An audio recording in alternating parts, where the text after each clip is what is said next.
Welcome back to 8482 Media. Today I'm going to quickly show you guys how to add the snow effect onto your CapCut clips.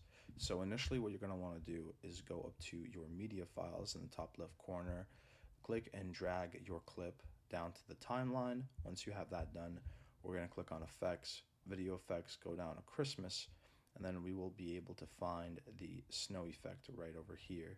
We click and drag it down, and now we can increase the effect length by grabbing each end and dragging it down.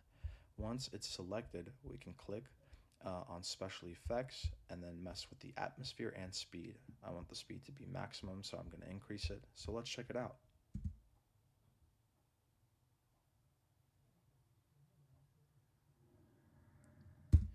Thank you guys for watching. If this was helpful in any way, please leave a like down below. If you have any questions, comment down below. Thank you guys for watching and have a great day.